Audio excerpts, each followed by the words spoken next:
horror flick Digger did Super 6 Big Mitch. And I'm kicking in those 03 O's. And I'm bringing 28s, 101s because we Vegas Suns. It's the Chronicles. And you in the Meadowlands. Yeah, you in the Meadows, man. And you already know what made, man. 530. What that mean? Well, that boy's a desert baby. Hooper Dub, Scrub, 22-inch gold Dana Things, and Big Bolo Yang. I could never sit on my claims. Welcome to Vegas Chronicles with the whole Super 6, Mr. Digger Dish Big Mitch. And today, like any other day, y'all know what we do. We kick actual factuals with no additives, no preservative, just raw and cut like what? Like summer sausages and crackers. Shout out to everybody that's been rocking with my platform. You know, today is a beautiful day for one reason. God woke us up. And when y'all celebrating Thanksgiving tomorrow, be thankful for God giving y'all another opportunity to get it right in life. Be thankful for that. Alright? Today I want to talk to y'all about something. I want to bring y'all a story about these three individuals. And you know it's a moral to my stories. Anybody that know me know it's a moral to my stories. I want to bring y'all a story about three individuals. See, these individuals right here, they were Crips. And they was Jackers. You know, and they was from a particular neighborhood too, not too big, not too small, but big enough to cause problems for anyone that dared cross them. Now, one of the three individuals, he had a particular reputation because he was hothead. His name was Crip Cal. It was short for Crip Calico, or they called him Lil Calico. You know, he used to roll around with the big pistol. You know, little short guy, massive arms, little beard, you know. Used to always be loped out. He was real serious with his cripping. You know, the other two, they was with it, but they wasn't as ferocious as this cat, you know, and he was sort of like the ringleader, you know, and what made them unique is that they stood out not just because they put in a lot of work and the methods in the way they put in work. What made these cats right here stand out is that they could not get along with their own neighborhood. You know, it seemed like everything they did was either bringing heat. You know, people was just hating because their name was ringing, especially Crip Calico. Crip Calico, he'll go up over there in blood turf and do what he do. You know, he don't like doing drive-bys. He roll up, he get out the car, he want them to see him. You know what I mean? And he go let go. So he had a reputation, and all the Bloods, they couldn't stand him, right? But his homeboys, you know, everybody on his, from their hood, they didn't like that because a lot of them, they sold drugs. You know what I mean? And their neighborhood was known for having a lot of money. But Crip Calico and his crew, they was known for putting in work. And you know, they started off, you know, hitting Circle K's, things like that. You know, and they was hitting Circle K's, 7-Elevens, you know, doing it small time, you know, and they realized, you know, it wasn't enough money in that, you know. So as time went on, they went from that. They started hitting jacking for rims and stuff like that, you know. It wasn't no money in that. And then they even tried to, you know, serve and set up shop and do all that. But Crip Calico, he just didn't have a mentality for that. He didn't like to sit back and wait for people to come buy things for him. He was the type of dude that wanted to go out and take it, you know. And the other two, you know, they followed suit, you know. So one day, you know, they was out there, and this way things started to get kind of antsy, you know. They was out there one day trying to take somebody's car, right? But see, what happened was, Crip Calico, he didn't develop the reputation that's shooting at them Bloods so much that, you know, in the process of them trying to jack somebody for their car, the Bloods see Crip Calico. Now, they don't really care about his other two homeboys because they face ain't known like that. But when they see that little short dude with that beard, they knew who that was. So the Bloods see Crip Calico, right? And while they jacking the old boy for the car, the Bloods pull up and get the bussing, right? They shot the whole scenery. And they end up hitting one of Crip Calico's partners that he used to be with. You know, it was three of them. One of them got shot. You know, he ain't, you know, they ain't unalive him, but he was injured real bad, right? So the whole jack move go wrong. They had to rush this cat to the hospital. Crip Calico, he mad because they popped his boy. So his mind not on jacking no mind. His mind is on revenge, right? So when they take the boy up over there to the hospital, Crip Calico, he get right back at the Bloods, you know.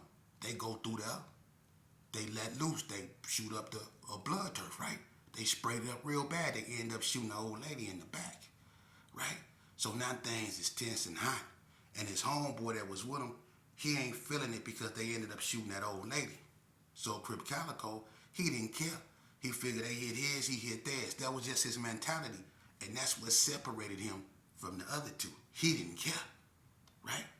Well, it was this one cat that came from out of town. They called him Big Reno. He really was from Sacramento, but they called him Big Reno. Real skinny dude. He had a perm, wore glasses, big, thick gazelle-like glasses. Looked harmless, but he had a lot of drugs. So he moved out there, right? So Crip Calico homeboy, the one that him, was with him when he shot the old lady in the back, right? He introduced Crip Calico to the boy Big Reno. The boy Big Reno, he instantly sees something in Crip Calico like, I can use this cat. See, Big Reno wasn't the type of dude that wanted to fight, that wanted no problems. He was a thinker. He was about making money, And when he seen Crip Calico, he seen somebody, an enforcer. He was in a brand new area he knew nothing about. So he liked the way Crip Calico got down. You know what I mean? He was no nonsense. But he thought if he could put some discipline in Crip Calico and show him how to focus on his money, they can really do some things, right? Crip Calico kind of liked the dude at first because he was generous. He was like, hey, let me, y'all all right? He was asking him, and he was giving them things, hooking them up. So Crip Calico, he had a baby on the way, you know what I mean? He could use the extra money. He didn't have to go out there and rob, even though he just had to take something, that was just him. But when old boy started giving him all his money and all these drugs, it kind of like fed his fetish kind of. So he kind of cool. So his homeboy that got shot when they was doing the jack move, right? He get out the hospital. He walking with a limp, but he straight. So they introduced him to Big Reno. Automatically, he slide right up under Big Reno. He became Big Reno favorite, although Big Reno liked Calico.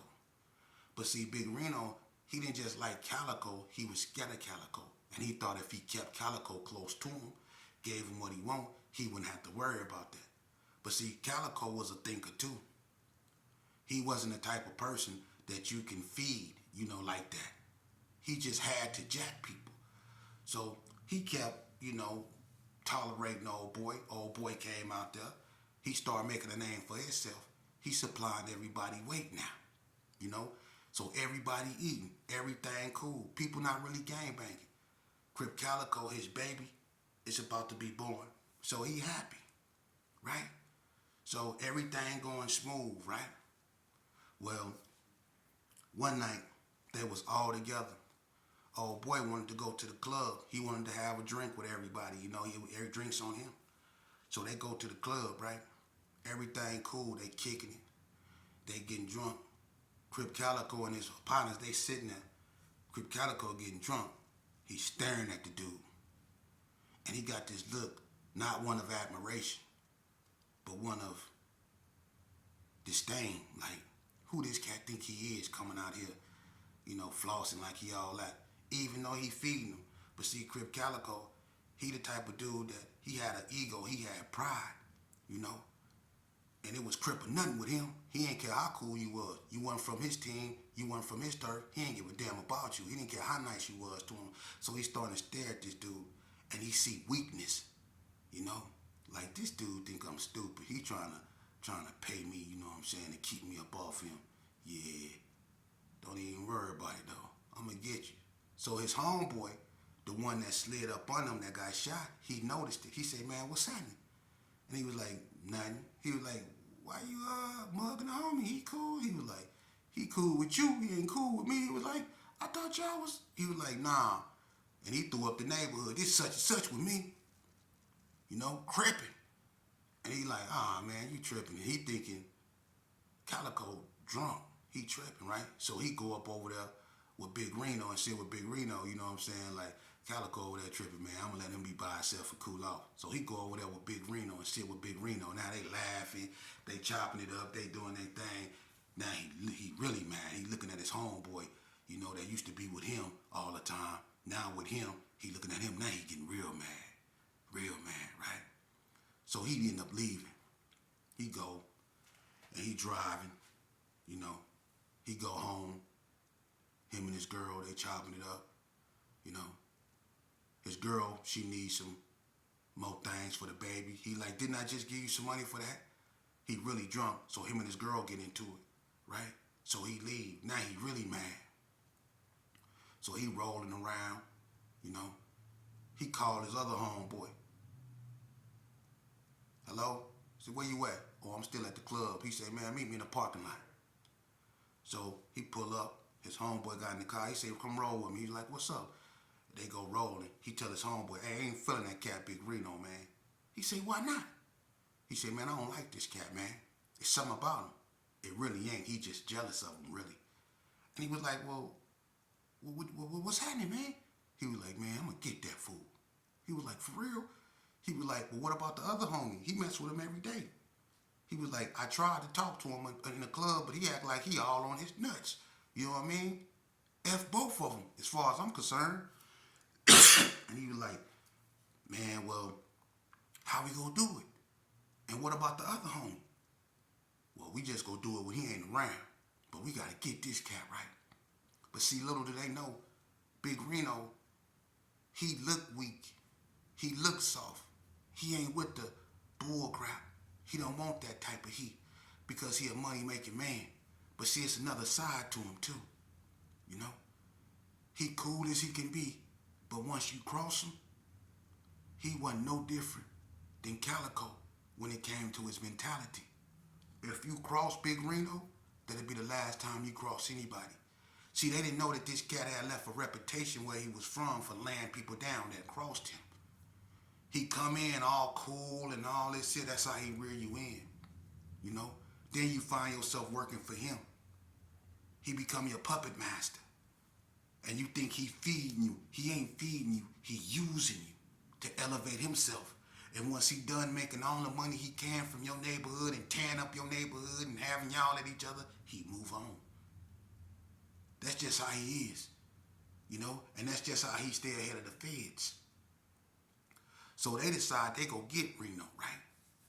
And he was like, well, how we gonna do it? And he was like, well, we gonna do it when the homie ain't with him, you know? And he was like, man, they ain't gonna work because if he get got, the homie gonna know we did it. And he gonna tell him. So he was like, well, we gonna get both of them then. And he was like, what you mean? We just gonna get both of them. That way, if we get both of them, he ain't gonna think that the homie had anything to do with it, you know? So they was like, yeah, let's do that. So they knew old boy, they knew Big Reno. They knew where he had his spot. They knew where to go because they been messing with him. You know, he actually let his guard down around them. They come in his house, you know, they eat together, all that. So they knew when they hit the spot. So they waited. They said we go get him in like 2-3 days, you know, when he hit fresh, right? So 2-3 days passed. The homeboy that be with Big Reno all the time was trying to call Calico to talk to Calico. Calico didn't want to talk to him though. He didn't want him to know nothing. So he never answered the phone. So the day came when they decided they go get him. They put on their little gear. They waited till the sun was going down. They knew the people that be in front of the door. They knew who had the pistols. They knew who was going to use the pistols. They knew everything about that, you know, spot, right? So all they needed was to get up in there. And just like everything else, you know, they used base heads. They sent some base heads up over there, you know, to make the operation seem as normal. Base heads go over there, get what they get, you know, and they leave, you know. So when one of the base heads go up over there, they told him to drop what he had. So when he go up over there and he bought it, he dropped it. And so everybody looking down, and they tripping with the old boy like, man, I know you didn't, woo, woo, woo, right?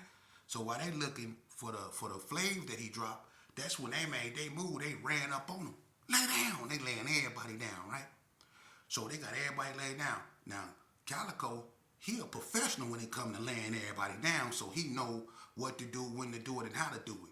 So it was just something about the way they was doing it that was familiar to the people, you know? And they knew Calico's voice. He didn't really care. But his homeboy and Big Reno was inside the house. They go up in the house when they get everybody. They disarm everybody. They get everybody in the house. They come up in there on Big Reno, right? Big Reno sitting on the couch. He got flav packaged up and money everywhere and stuff. They caught him red-handed, right? But the other homeboy that always with him, he ain't nowhere to be found, but they know he in the house. So they get Big Reno. Calico grab Reno by his hair, slap him with the pistol. Bow! Who else up in here? Right? He like, man, ain't nobody else up in here, man. You ain't got to do this, playboy. You ain't got to do this, playboy. He, bow, shut up. Who else up in here? He slapping Big Reno with the pistol, right? Busting him open, right? So he knew his homeboy was in that house somewhere. So he look at his other homeboy. He say, check the house, right? And he made everybody lay down on the ground. Everybody laid down with their face on the ground like this here. Crackhead, everybody laid on the ground, right? So he take Big Reno. He like, anybody else up in here? Anybody else up in there? He knew his homeboy was up in there. He was like, no, man. Nobody. He hit him again. Bah! He whacking this cat with this pistol, man. And he don't know that every time he whacking this cat with his pistol, he making this dude madder and madder. And he keep telling him, you ain't got to do this, playboy. Just take it. You ain't got to do this, playboy. And he keep hitting him. Pow! Right? So his homeboy that was in the house with him, he was in the bathroom hiding in the tub with the shower curtain shut, right? So they go by the bathroom door. He's like, ain't nobody up in here? And you know Calico, Crip Calico, smart. So when they go by the bathroom, he look at his homeboy. He said, check the bathroom, right? So his homeboy went in the bathroom, and when they seen the shower curtain shut, Calico said, and he told him to move away from the shower curtain, right? Because he knew somebody was in there. He knew. Because he knew that's where he would be if he was in that situation. So when they go up in there, right, he got Big Reno in front of him. They approaching the shower curtain. He tell Reno, he say, open the shower curtain. He hit him with the gun. Bow! He said, man, ain't nobody up in there. He said, open the shower curtain, right? And right before Reno opened the shower curtain, his homeboy just slid the shower curtain back like, man, all right, y'all got me. So when he slid the shower curtain back, he kind of scared Calico, and Calico had the pistol like this, right? And when he slid the shower curtain back, he shot, boom! He shot dude right in the face. And when he shot him in the face, he realized that was his homeboy. So his other homeboy was like, oh, man, you done tripped out, man, what the F? He broke character. Now, the boy Big Reno know that that's one of the cats he messed with. So he figured this is Calico then. So Calico, when he shot his homeboy, now everybody in the living room tripping, and now Calico slapped him, bow, with the gun, bow. He tell his homeboy, get everything. He bow. So he ain't got to do this, playboy. You ain't got to do this, playboy.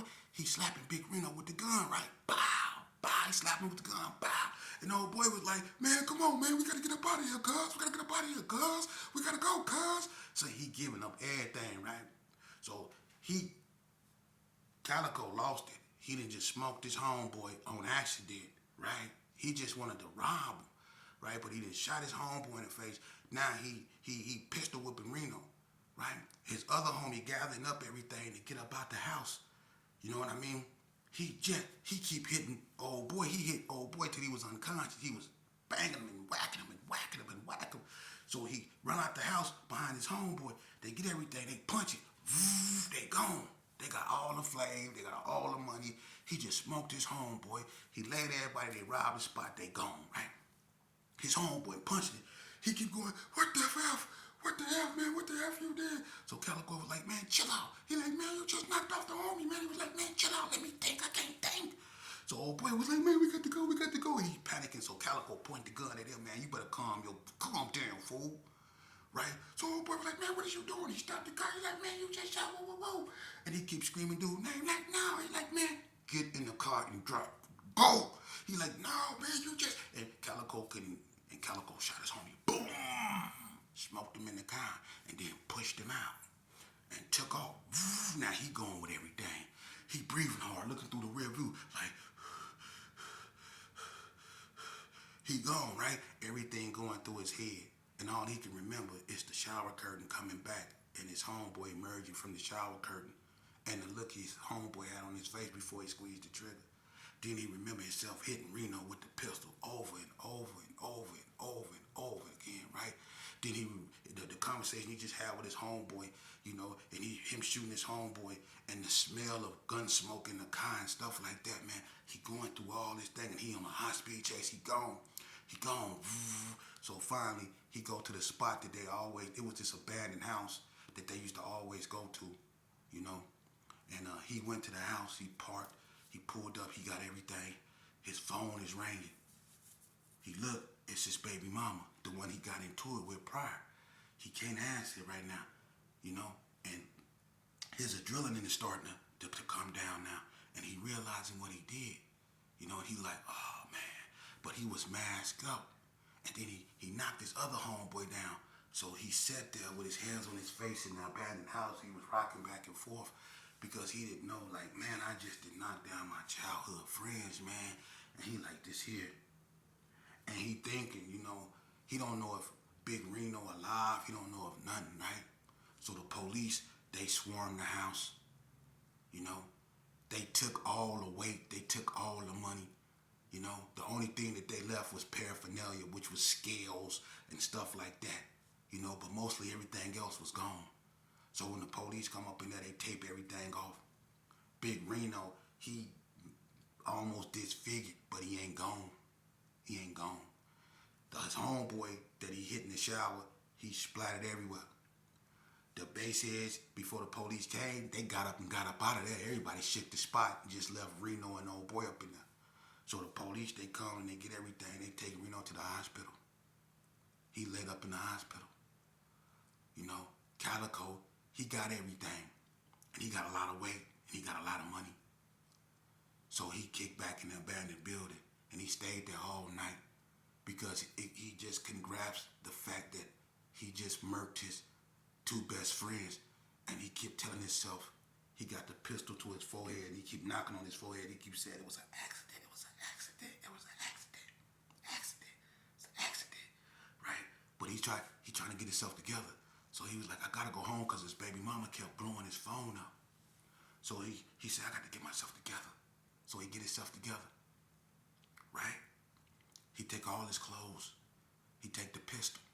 He get rid of everything, right? He take the car. He get rid of the car. Burn it, right? He can't even remember where he pushed his homeboy out, right? So he leave all the stuff that they took because only people that knew that abandoned house, because it was boarded up, and the only people that knew that they be in there was them three, and two of them gone now. So he knew, the only person that knew, what to keep the stash, so he kept everything in the house and he just took the money. So he got himself cleaned up, and he was good at acting like ain't nothing happened. So he go to his baby mama, right? She asked him the way he been. He was like, man, I just needed to get some air, man, and clear my head. I don't want to trip with you. He gave her the money that she was asking him for. That was the reason why they got into it at first. And he got plenty of money now. He hit old boy for at least 75, 80,000. So he got money. So he gave us some money. And now he kicked back, right? And a little time went on. He went to sleep. He laid up with his girl. Woo, woo, woo. Then he started to see it on the news. What happened, right? He knew his homeboy was gone. But when he heard that another man is in, critical but stable condition, he knew that was Big Reno. But see, he think Big Reno's soft. He thought Big Reno, now this cat ain't gonna come back, and I wish he would, because now he got the flav. Now he got the money. And then his other homeboy, they find him. So everybody all sad, woo, woo, woo, right? He playing a role like he don't know nothing. He go over their mom's house. He's sitting there. He crying with the moms, hugging the moms the whole time. He the one did it. He telling the mom, if y'all need anything, let me know. He get the moms a couple dollars that he took from Reno. And the cold part, the one he shot in the face, he gave his moms the most to help with the funeral. The same money he took out the house when he did it, he gave the dude some money, his mom some money for it, right? So he think that, everything cool. Reno gone, they gone, and he just like, ain't nothing happened. So his homeboys asking him questions like, where were you, You know, you ain't seen them, and they thinking, you know, maybe the Bloods did it or something. You know, maybe some other neighborhood. And he like, no, but he acting mad. Like every time somebody bring up one of their names, he'll trip out. Like he can't deal with the fact that they gone. So every time you mention their name, he'll spaz out. Like it's just too overbearing for him. But in reality, it's only overbearing for him because he know he did it. But he playing this role good, right? So as time go on, he's serving, but he laying low. Not because, you know, it's hot, because the guilt of what he did to his homeboys is eating at him. So Calico started to drink, you know. He started to drink, you know. And then that wasn't doing it. So he started playing with his nose a little bit, you know. And he started to change. He was no longer the thinker he used to be, you know. And he got him a couple cars, you know, his baby was born. Things started to happen for him. He was kicked back, you know. He wasn't in the streets like he was because his two partners, they were gone, you know. So he kind of slowed down, you know. And he decided, you know, maybe the streets ain't really for him, you know. He just couldn't get over what he did to his homeboys. So he steady drunk and he steady played with his nose. And that stuff started to take his toll. He was still Crip Calico, but he wasn't the same Calico he used to be, you know. So he had, you know, his child, you know, and his girl, you know. They were happy. They had their own spot. She had a car. He had a car. He started developing other relationships with other people that wasn't so much into the streets, you know. And so things was good. He started to really invest in his child, you know. I guess that being in his child life was taking his mind off what he did to his homeboys, but that was just eating him up. He just couldn't believe it. And he always used to tell himself it was a mistake.